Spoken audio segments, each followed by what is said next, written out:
This wasn't a momentary mistake, but the symptom of a system decaying from within, where authority once trusted had become a mask hiding betrayal. What investigators uncovered wasn't hidden in some forgotten corner. It sat at the heart of a place meant to represent integrity. Not in an abandoned warehouse or a secret office, but inside the drawer of a senior official at City Hall.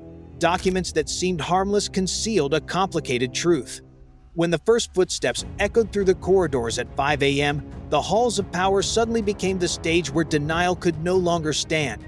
The tactical team moved in without hesitation, fully aware of what waited behind that door. An office once considered the safest space in city government became the critical breach point. There was no protocol, no ceremony, only the determination to confront what everyone had avoided for far too long. A framed award shattered on the floor, its cracks reflecting the broken trust around it. In the center stood Adrian Cortez, silent, the confidence he once carried gone. Years of advising, public speaking, and policy-making collapsed into a single moment where truth stood uncovered. Inside the drawer lay evidence that left no room for doubt, no more staged surprise or practiced confusion. The facade fell apart because this wasn't a simple breach of ethics. It was the sign of a carefully crafted strategy operating quietly within the system. His real name wasn't Cortez. He was born into a family long connected to complicated cases in the past. With a name change came a new life wrapped in an immaculate resume. He built a polished public image, attended conferences, led community programs, and no one questioned the years missing from his story. His laptop didn't contain scattered traces, but a fully organized archive, spreadsheets, logs, audio notes, everything disguised under the familiar language of public administration, turning harmless vocabulary into a protective shell for an entire operation. Every contribution arrived right before a meeting or promotion. He didn't sneak into City Hall, he acquired it piece by piece. While families faced heartbreaking loss, he spoke in polished conference rooms about safety and awareness, never once revealing the truth beneath his posture. The structure he coordinated generated enormous profits and severe social consequences. Hospitals overflowed, neighborhoods grew more unstable.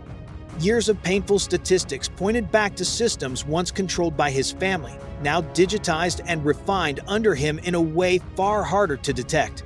Meanwhile, he sat in council meetings speaking calmly about transparency and reform. It wasn't irony, it was chilling precision. This story was never about a single bad actor. It was a warning about a structure that learned how to wear respectability like a uniform. Chaos always has a shape. It spreads, it pulses, it leaves marks. In the cold warehouse, alarms pierced the haze as tension sliced through the silence. Footsteps thundered, lights cut across shadows, and each movement carried the weight of something that could collapse at any second. The operation began quietly but quickly became a test of endurance.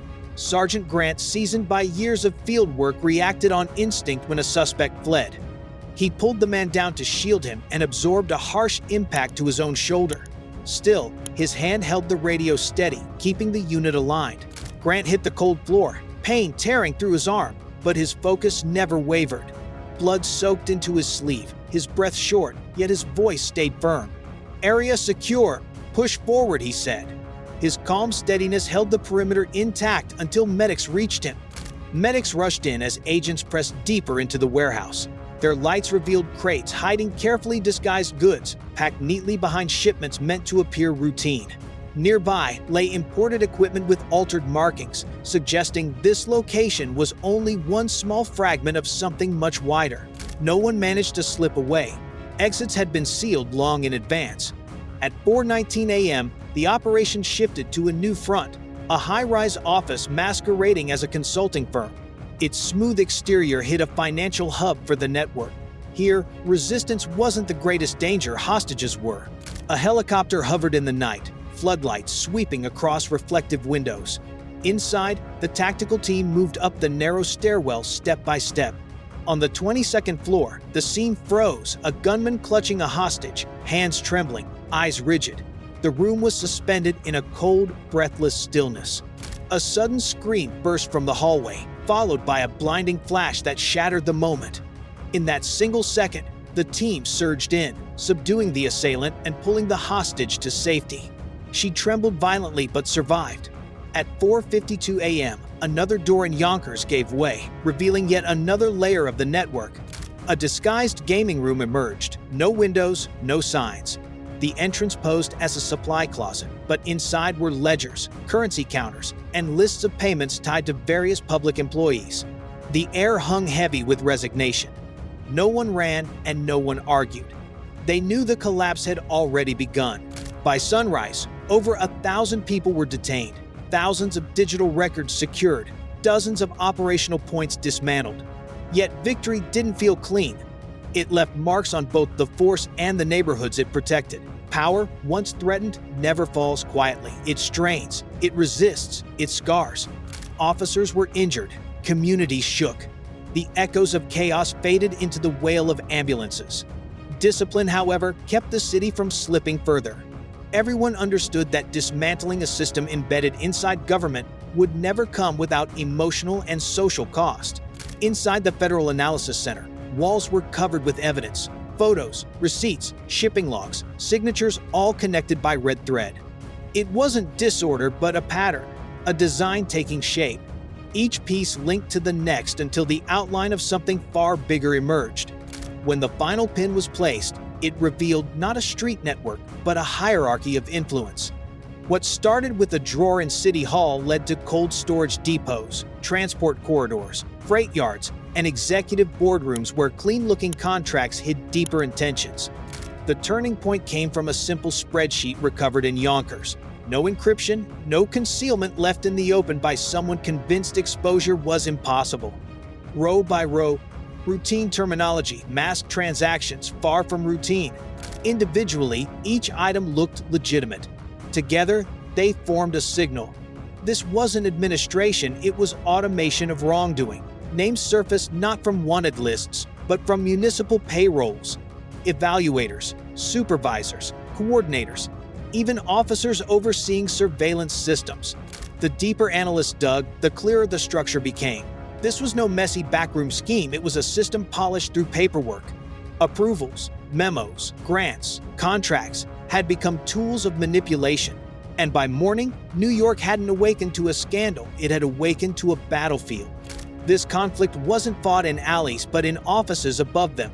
What once hid encoded messages now lived in forms and procurement requests. It didn't lurk in darkness, it hid in routine, blending into the daily rhythm until no one questioned it. Each grant, each community project, each contract signed minutes before closing time seemed harmless alone. But side by side, they formed a machine. And when that machine was finally hit, when data was seized and operations dismantled, it didn't crumble, it shuddered. Across 4 states, panic spread quietly. Early phone calls wiped calendars, canceled meetings. Some fled, most stayed, convinced they were protected by the very structure collapsing beneath them. Confidence became blindness. Over the next 21 days, operations continued in waves. Each strike more precise, each arrest closer to the center. 5,000 individuals held across 4 states. 300 public employees suspended or charged. Nonprofit boards dissolved. Over $1 billion in yearly revenue halted not from street corners but from administrative networks. When the final report reached the governor's desk, silence filled the room. No applause, no celebration. The truth was no longer political, it was personal. The city hadn't been infiltrated, it had been hosting its own enemy. How do you rebuild trust when the damage comes from within? How do you restore legitimacy when the very processes meant to protect transparency were used to disguise harm? There were no speeches strong enough to answer that, only the choices the city would make moving forward. Though the raids were over, the fractures remained in the documentation, in the silence between meetings, in the shaken confidence of those who believed they were safe. The conflict had occurred in warehouses and offices, but the aftermath settled in rooms where responsibility could no longer be ignored. When the dust cleared, no one cheered. The city didn't celebrate it, exhaled, one long, exhausted breath. At City Hall, the press room filled shoulder to shoulder. When the mayor stepped forward, he came alone, no aides, no briefing cards. His eyes were tired, his shoulders low, the posture of a man confronting the weight of betrayal. For 7 years, he trusted the advisor beside him through countless dawn meetings and community events. Yet not once did he see the mask. He didn't see the engineered mechanism beneath the polished suit. When trust breaks, it doesn't explode, it hardens into something colder. Standing at the podium, he faced the truth. The most valuable thing a leader can hold is the public's belief. No anger, no deflection, his voice remained low but sharp. If a symbol meant to protect is misused, then its credibility must be repaired openly. People weren't listening for slogans, they were listening for accountability. His announcement wasn't a committee, it was a reconstruction task force with full authority to examine every layer of municipal structure. From police units to financial chains, from nonprofit funding to interagency communication, every corner would be reevaluated. This wasn't reform, it was a full-scale rebuild. For older residents, the wound cut deep not because of numbers, but because something sacred had been shaken. They remembered when uniforms meant protection and signatures meant service. In kitchens, on radios, in community halls, people watched in silence. An elderly man placed a small American flag outside his home, remembering his son lost years earlier.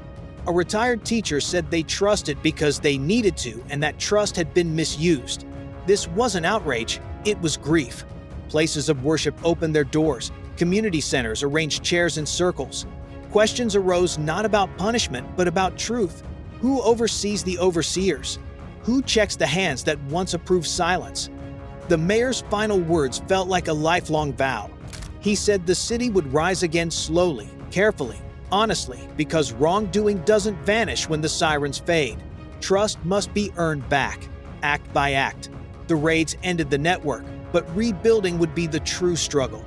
At sunrise, headlines called it a scandal, a takedown, a historic operation. But to those who lived inside the turmoil, the parents who buried children, officers who risked their lives, analysts who combed through endless documents, it was a warning. Wrongdoing doesn't always wear a mask. Sometimes it smiles at ceremonies, signs, proclamations, speaks at schools. It blends into normal routines. That's why vigilance can't rest only on officials, it belongs to everyone. Those who refused to look away held the line.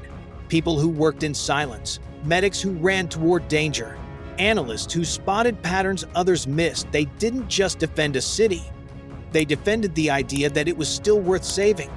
That idea was nearly lost and must never be forgotten. The system can be exploited if vigilance fades.